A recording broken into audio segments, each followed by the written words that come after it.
경기 악화로 문을 닫은 공장을 임대 폐기물을 불법 투기하고 달아난 사건이 끊이지 않고 있습니다. 형산강 바로 옆 공장 건물에 알루미늄 폐기물 천여 톤을 버리고 달아난 사건이 또 발생했습니다. 조건 만남을 거부한 데 앙심을 품고 또래 여중생을 뇌출혈로 쓰러질 때까지 집단 폭행한 중학생 5명이 경찰 조사에서 폭행 사실을 인정했습니다. 여러분 안녕하십니까? 경기 악화로 문을 닫은 공장을 임대 폐기물을 몰래 버리고 달아나는 사례가 잇따르고 있습니다. 경주시 강동면 형산강 바로 옆 공장에도 알루미늄 폐기물 천여 톤을 불법 투기했는데 불이 나고 농지를 오염시키는 피해가 발생했습니다. 김영일 기자입니다. 공장 앞마당에 정체를 알 수 없는 1,600여 톤의 불법 폐기물이 토사와 뒤섞여 있습니다. 지난 3일에는 폐기물이 빗물과 반응해 화재가 발생했습니다. 조사 결과 불법 폐기물은 알루미늄 제품 제조 과정에서 발생한 알루미늄 광재 폐기물로 확인됐습니다. 미세한 알루미늄 분진이 날리면서 심한 악취가 발생하고 인근 주민들은 두통과 메스꺼움 증상까지 호소하고 있습니다. 보십시오. 냄새가 이게 지금 냄새고 숨을 못 쉬겠습니다. 이게 좀 있으면 바람 불면 먼지가 동네를 뒤덮습니다. 지금 이렇게 악질적이게 나쁜 이 폐기물을. 공장터를 임대한 사업자가 지난해 10월 공장 주인 몰래 알루미늄 폐기물을 불법으로 야적한 뒤 달아났습니다. 기계 갖다 놓는다고 했는데 아침에 그 출근해 보니까 세상에 폐기물이라고 3,000통이나 갖다 놨는데 억장이 무너져가지고 이거 되겠습니까? 놈들 동네 분들은 제가 돈 받고서는 한 줄 알고 있어요. 비가 올 때마다 알루미늄 폐기물에서 흘러나온 폐수가 인근 토양까지 오염시키고 있습니다. 계속 앞으로는 농작물 노는 농사 못 진다고 봐야 됩니다. 그러면 이걸 초원에 와가 이런 걸 모른다고 갖다 묻어놓고 빨리 채워주지도 안 하고 비만 오면 물이 내려가고 논에 다 실려 내려가고. 경주시는 폐기물 불법 처리와 관련된 6명을 경찰에 고발하고 이들에게 강제 이행 명령 조치를 해 현재 폐기물 반출 작업이 이루어지고 있고 이달 말쯤 완료될 것으로 예상하고 있습니다.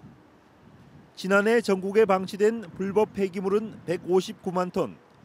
경기 악화로 문을 닫는 공장이 늘면서 이를 악용해 폐기물을 불법 처리하고 부당 이득을 챙기는 범죄가 기승을 부리고 있습니다. MBC 뉴스 김혁일입니다. 또래 친구를 집단으로 폭행한 혐의를 받고 있는 15살 A양 등 여중생 5명이 경찰 조사에서 폭행 사실을 인정했습니다. 포항 북부경찰서는 어제 A양 등을 불러 조사한 결과 이들이 폭행 사실을 모두 인정했다고 밝혔습니다. 경찰은 이들로부터 성매매 요구를 거부하고 경찰에 신고해 보복 폭행을 했다는 진술을 확보했다고 덧붙였습니다. 경찰은 폭행 장소에 함께 있었던 것으로 추정되는 10대 후반과 20대 초반의 남성 2명을 조만간 불러 조사할 계획입니다. 경북교육청은 지난달 경북 지역 초중고등학생들을 상대로 학교폭력 실태를 조사한 것을 바탕으로 경북경찰청과 후속 조치에 나섭니다. 가해자 정보가 명확하고 피해 경험 내용이 구체적으로 적힌 자료를 찾아 학교폭력 처리 매뉴얼에 따라 조사한 뒤에 학교장의 해결을 요청하기로 했습니다. 필요할 경우에는 경찰 수사도 의뢰합니다. 16개월 된 입양아 정인이를 학대해 숨지게 한 혐의를 받는 양부모의 1심 재판 결과가 내일 나옵니다. 정인이의 양할아버지가 목사로 있는 안동의 한 교회 앞에서는 양부모의 처벌을 촉구하는 시위가 석 달째 이어지고 있습니다. 김경철 기자입니다. 안동시 용상동에 있는 한 교회 앞, 피켓을 든 시민이 1인 시위를 하고 있습니다. 정인아, 미안해. 지켜주지 못해서. 우리가 바꿀게. 피켓엔 양부모의 지속적인 학대로 16개월이란 짧은 생을 마감해야 했던 정인이의 해맑은 모습이 담겨 있습니다. 하나의 엄마로서 내 아이를 눈빛이 제대로 쳐다볼 수 있을까라는 그런 마음에서 저희 아이 때문에 하게 된 동기예요. 전국 각지에서 모인 엄마들은 벌써 석 달째 돌아가며 이곳에서 시위를 이어가고 있습니다. 여기는 안이 아버지가 살고 있는 교회예요. 목사님이세요. 목사님 집이고 안가 여기 와서 이곳에서 함께 시위를 하던 한 유튜버는 정인이 양모가 보낸 옥중 편지를 발견하고 자신의 유튜브 방송에 편지 내용을 공개했다가 고소를 당하기도 했습니다. 정인이 양모의 편지를 공개한 유튜버는 바로 이곳에서 우체부가 편지 배달하는 장면을 우연히 목격했습니다. 원래 편지를 뜯으면 절대 안 돼요. 편지 봉투 겉에 좋은 하루 되세요라고 하트 무늬가 그려져 있고 뒤에는 또 남편한테 쓰는 메시지 같았는데 옆으로 뜯으면 될 거야 하면서 웃음 표시가 돼 있는 거예요. 사랑하는 우리 남편 하이로 시작하는 편지에는 하트와 웃음 이모티콘이 가득했고 이민을 갈지도 모르니 자신들의 친딸 영어 교육을 당부하는 내용도 있었다고 말합니다. 하지만 5장 분량의 편지에 정인이한테 미안하다는 말은 한 줄도 없었다고 전했습니다. 저는 솔직히 말하면 이 편지를 공개함으로써 이들이 절대 반성하고 있지 않다는 거를 좀 보여주고 싶었어요. 한편 살인죄가 적용돼 사형을 구형받은 양어머니 장 씨와 아동학대 방조 혐의를 받는 양아버지 안 씨에 대한 1심 선고가 서울 남부지방법원에서 있을 예정입니다. MBC 뉴스 김경철입니다. 포항지진범시민대책본부가 포항시민을 원고로 모집해 정부와 넥스지오를 상대로 한 손해배상 집단소송 6차 변론이 오늘 대구지방법원 포항지원에서 열렸습니다. 이 소송은 지난 2018년 10월 포항시민 17,000명이 제기한 포항지진 손해배상을 위한 집단소송으로 범대본은 올해 중으로 증거 신청을 마무리하고 변론 종결을 재판부에 요청하겠다고 밝혔습니다. 한편 최근 정부의 지진 피해 보상금 지급이 이루어지면서 시민들의 집단 소송 판결 결과에도 관심이 모아지고 있습니다. 경상북도는 최근 동해안 5개 시군의 지진 해일 안전관리 실태를 감찰해 모두 90건의 지적사항을 해당 기관에 통보했다고 밝혔습니다. 3월 31일부터 이달 7일까지 진행한 감찰에서 지진 해일 대피 교육과 훈련 등을 실시하지 않거나 긴급 대피 장소 현장 관리 소홀, 경보시설 운영 미흡 등이 드러나 개선토록 조치했습니다.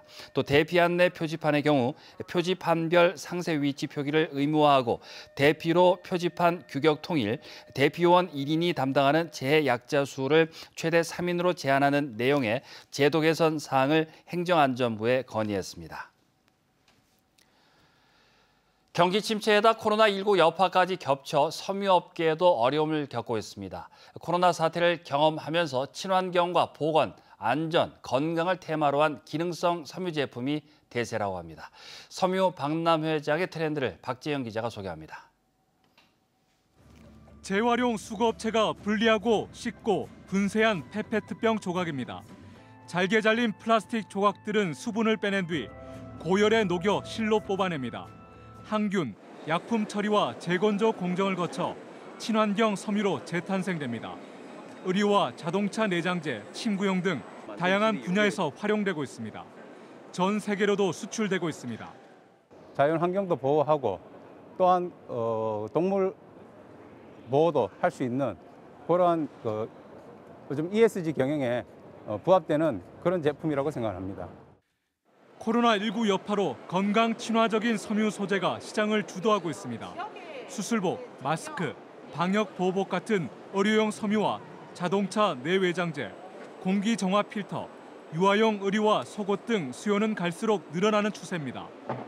코로나 시대에 어떤 바이러스를 조금 막을 수 있는 항균 기능성을 조금 더 사람들이 찾고 있고, 지금은 외부나 환경으로부터의 오염이나 바이러스 같은 치명적인 감염병에 있어서 신체를 보호할 수 있는 그런 제품들과 기술들이 많이 트렌드로 보이고 있습니다.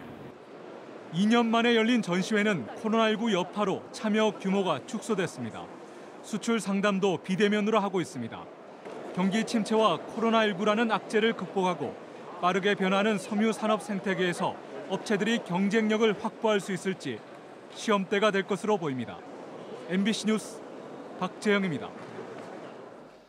기존 조례에 담긴 규제를 통폐합한 울릉군 대형 여객선 지원 조례가 마련돼 여객선 공모 사업도 탄력을 받을 전망입니다.